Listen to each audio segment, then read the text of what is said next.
Hello दोस्तों, मैं आपका अपना जीके सर। आज मैं फिर से लेके आ गया हूँ आज के इतिहास। और हम बात करेंगे आज के दिन की प्रमुख घटनाओं के बारे में, आज के दिन हुई घटनाओं के बारे में, आज के दिन किन किन व्यक्तियों का जन्म हुआ था, किन व्यक्तियों का निधन हुआ था, कौन सा दिवस है, कौन सा दिन है। इन सभी चीज़ों के बारे में हम डिस्कस करेंगे। क्लास को शुरू करने से पहले जो भी इस चैनल पे नए हैं, जिन्होंने अभी तक इस चैनल को सब्सक्राइब नहीं किया है, उनसे अनुरोध है आप हमारे चैनल को सब्सक्राइब कीजिए, अपने दोस्तों के साथ, अपने परिवार के साथ शेयर कीजिए। बिना किसी देरी के चलिए हम क्लास को शुरू करते हैं।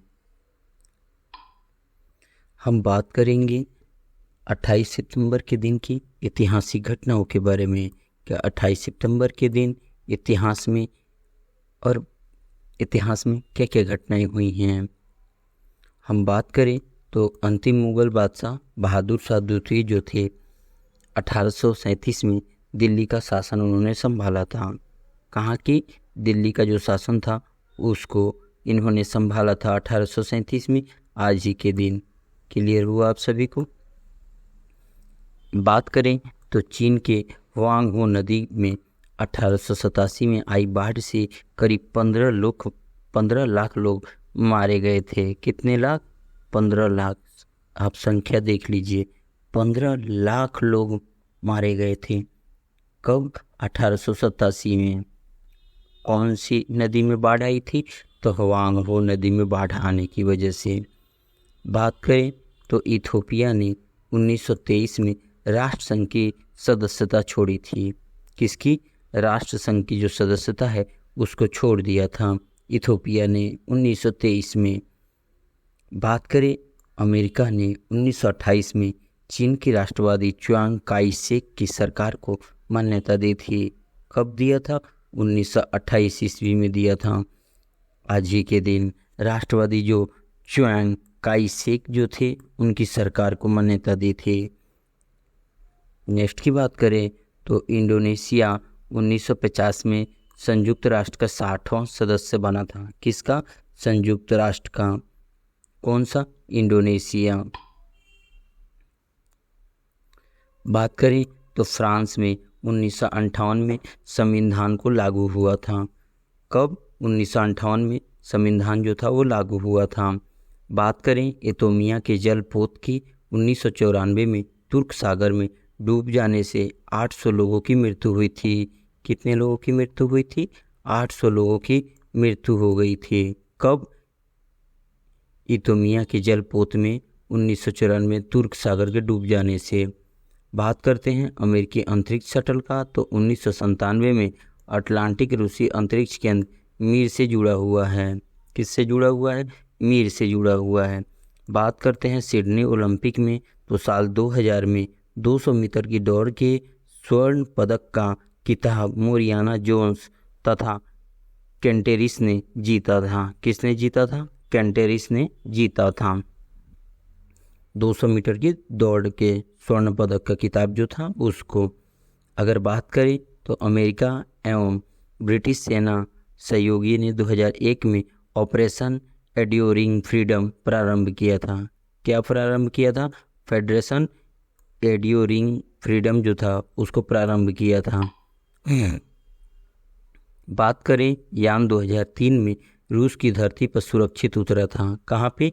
रूस की धरती पर ये सुरक्षित उतरा था यान 2003 में। अगर बात करते हैं विश्व बैंक की, तो विश्व बैंक ने 2004 में भारत को विश्व की चौथी सबसे बड़ी अर्थव्यवस्था कहा था। कब कहा था? 2004 में कहा था। क्या कहा था? कि विश्व की सबसे बड़ी अर्थव्यवस्था है, चौथी सबसे बड़ी अर्थव्यवस्था है भारत। अगर बात करते हैं जापान के नवनिर्वाचित एवं 90वें प्रधानमंत्री के रूप में शिंजो एबे ने 2006 में शपथ ली थी। कब लिया था? 2006 में शिंजो एबे ने 2006 में शपथ ली थी। बात करें तालिबान ने 2006 में लादेन के जीवित होने की घोषणा की थी। कहाँ पे? लादेन के जीवित होने की जो घोषणा थी वो तालिबान ने 2006 में की थी। बात करें फ्रांस की चिकित्सा टीम ने 2006 में लगभग शून्य गुरुत्वाकर्षण में एक व्यक्ति का सफल ऑपरेशन किया था। कितने? 0 गुरुत्वाकर्षण बल पे एक व्यक्ति का ऑपरेशन करके उसको जीवित पाया था, मतलब वो ऑपरेशन सक्सेसफुल रहा था। नेक्स्ट की बात करें तो मेक्सिको के तटीय क्षेत्रों में 2007 में आए चक्रवाती तूफान से लोरेंजो ने भारी तबाही मचाई थी। क्या मचाई थी? लोरेंजो में भारी तबाही मचा थी। बात करें national aeronautics space administration NASA ने 2007 में विशेष यान डॉन का प्रक्षेपण किया था। किसका? यान डॉन का प्रक्षेपण किया था। कब किया था? 2007 में किया था। किसने? नासा ने। फुल फॉर्म याद रखिएगा नासा का। बात करें स्टार खिलाड़ी सानिया मिर्जा जो थी वो 2009 में पैन पैसिफिक ओपन के पहले राउंड में हार के बाद बाहर हुई थी। कब? 2009 में ये बाहर हो गई थी पैन पैसिफिक ओपन के पहले राउंड में। अगर बात करें तो मुख्यमंत्री मायावती ने 2011 में 72 जिलों वाले उत्तर प्रदेश में पंचशील नगर, बुद्धनगर और संबल नामक 3 और जिले के निर्माण की घोषणा की थी। प्रबुद्ध नगर जो है और संबल और पंचशील नगर, इन तीनों को नए जिले के निर्माण की घोषणा की थी। अब बात करते हैं 28 सितंबर के दिन जन्मे प्रसिद्ध व्यक्तियों के बारे में। 28 सितंबर के दिन किन किन व्यक्तियों का जन्म हुआ था?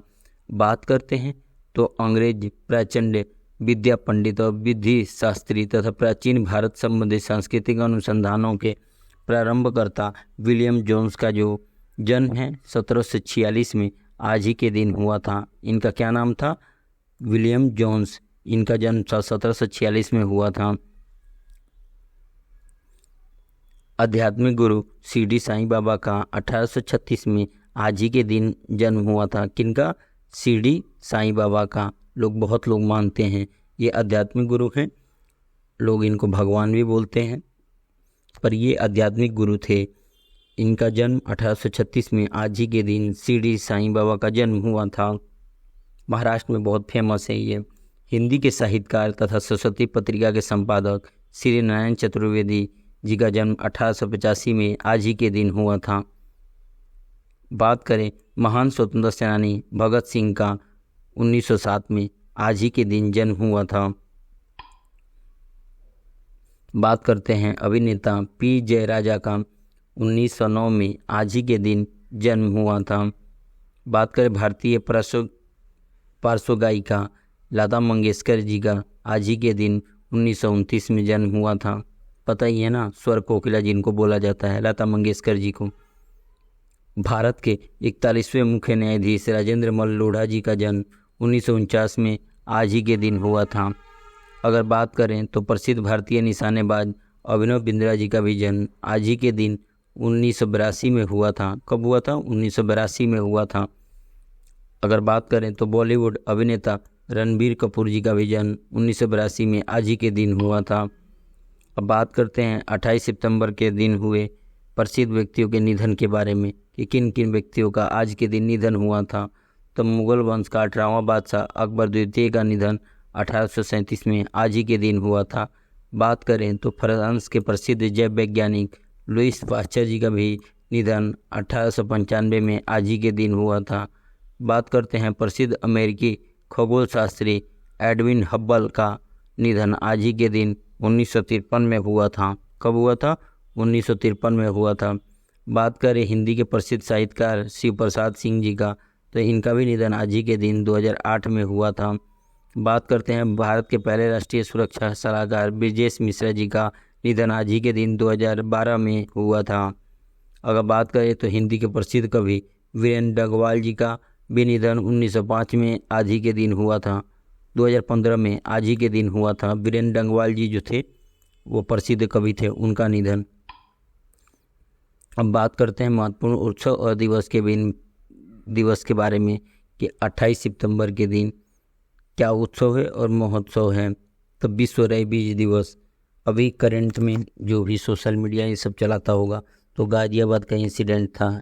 एक लड़के को कुत्ते ने काट लिया था और उसे रेबीज हो गया था। उसने अपनी फैमिली वालों से छुपाया था। बहुत ही यंग बच्चा था वो, जिसकी वजह से उसे रेबीज हो गया था और डॉक्टर ने बोल दिया था कि इसका अब ट्रीटमेंट नहीं हो सकता है, इसका इलाज नहीं हो सकता है, और लास्ट में उसकी मृत्यु हो गई।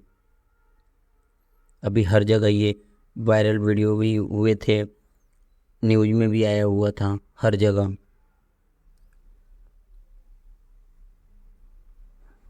क्लियर हुआ आप सभी को? आप बताइए क्यों मनाया जाता है? एक तो लोगों को जागरूक करने के लिए विश्व रेबीज दिवस। किस दिन से इसको मनाना स्टार्ट किया गया, आप कमेंट सेक्शन में बताइए। मैं वेट कर रहा हूँ कि किसका किसका राइट आंसर आता है। कमेंट सेक्शन में बताइए कि कब से इसको मनाना स्टार्ट किया गया।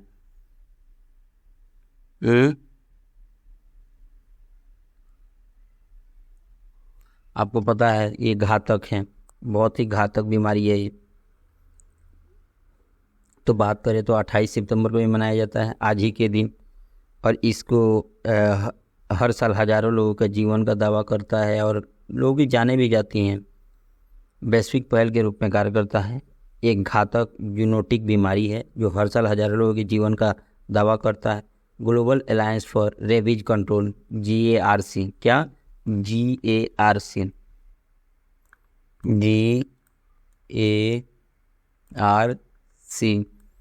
ये है global alliance for rabies control की स्थापना विश्व स्वास्थ्य संगठन WHO द्वारा मान्यता प्राप्त है। इस दिन का उद्देश्य रेबीज से निपटने के प्रयासों को बढ़ावा देना और रोकथाम के महत्व को उजागर करना। जैसे अभी मैं आपको बता रहा था, रेबीज जो है एक घातक बीमारी, जूनोटिक रोग है, वायरल बीमारी है जिसमें 100% मृत्यु दर होती है अगर इलाज नहीं किया जाता है। तो यह मुख्य रूप से संक्रमित जानवरों के लार के माध्यम से मनुष्य में फैलता है। आमतौर पर जानवरों को काटने के माध्यम से होता है। आवारा कुत्ते, बिना टीकाकरण वाले घरेलू कुत्ते रेबीज वायरस के लगातार वाहक हैं। रेबीज के लक्षणों में सिर दर्द, तेज बुखार, अत्यधिक लार, पक्षाघात, मानसिक गड़बड़ी और भ्रम शामिल है, जो अंततः कई मामलों में मृत्यु का कारण बनते हैं। और उसकी तरह रिएक्ट भी करना, जैसे कुत्ते की तरह रिएक्ट भी करना होता है। कुत्ते भौंकते हैं वैसे ही इंसान डरने लग जाता है, पानी से डरता है। विश्व रेबीज दिवस का जो महत्व है कि विश्व रेबीज दिवस सरकारी एजेंसियों, गैर सरकारी संगठन, NGO, वैक्सीन निर्माता, वैश्विक नेटवर्क के लिए रेबीज के खिलाफ लड़ाई में शामिल होने के लिए एक महत्वपूर्ण मंच के रूप में कार्य करता है। विशेषज्ञ बीमारी और इसकी रोकथाम के बारे में जागरूकता बढ़ाने के लिए अभिनव घटनाओं, सम्मेलनों का नेतृत्व करते हैं। सरकारें रेबीज उन्मूलन के उद्देश्य से नीतियों और पहलों को भी घोषणा करती हैं। अब बात करते हैं 2030 तक शून्य मौतों की राह पर एक दीर्घकालीन लक्ष्य विश्व रेबीज दिवस को रेखांकित करता है। कुत्ते मध्यस्थता रेबीज के उन्मूलन के लिए वैश्विक रणनीति योजना, यह महत्वाकांक्षी योजना वर्ष 2030 तक कुत्तों द्वारा प्रेषित रेबीज के कारण शून्य मृत्यु प्राप्त करना चाहती है। यह इस रोकथाम योग्य बीमारी को खत्म करने के लिए अंतर्राष्ट्रीय समुदाय की प्रतिबद्धता को रेखांकित करता है। मतलब ये है कि इस फोरम का कि 2030 तक 0 मृत्यु दर हो जाए रेबीज से, तो इसीलिए लोगों को जागरूक किया जा रहा है। तो विश्व rabies all for one health for all, यही इसका थीम है। अंतर्सृष्टि और बहुविषयक दृष्टिकोण है। इस वर्ष का थीम है all for one health for all. Rabies का प्रभावी ढंग से मुकाबला करने के लिए एक सहयोगी, अंतर क्षेत्रीय और बहुविषयक दृष्टिकोण की आवश्यकता को रेखांकित करता है। यह रेबीज के प्रसार को रोकने में मानव, पशु, पर्यावरण, स्वास्थ्य क्षेत्रों में पेशेवरों द्वारा निभाई गई महत्वपूर्ण भूमिकाओं पर जोर देता है। अब इसकी इतिहास की बात करें तो उद्घाटन विश्व रेबीज दिवस अभियान 2007 में हुआ था और वैश्विक स्तर पर रेबीज का मुकाबला करने के लिए एक ठोस प्रयास की शुरुआत को चिन्हित किया है। यह अभियान एक सहयोगी प्रयास था जिसमें अटलांटा में अलायंस फॉर रेबीज कंट्रोल और centre for disease control and prevention जैसे संगठन शामिल थे। इसे विश्व स्वास्थ्य संगठन, पशु स्वास्थ्य के लिए विश्व संगठन और पैन अमेरिका हेल्थ ऑर्गेनाइजेशन के सहयोग प्रायोजन के साथ और प्रमुखता मिली है। कब से? 2007 से।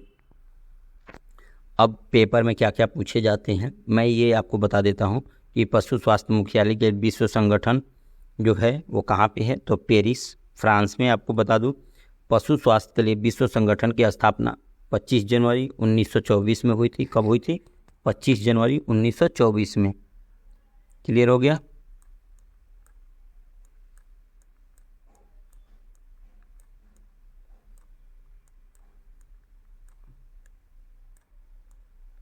उन्नीस सौ 24 में हुई थी।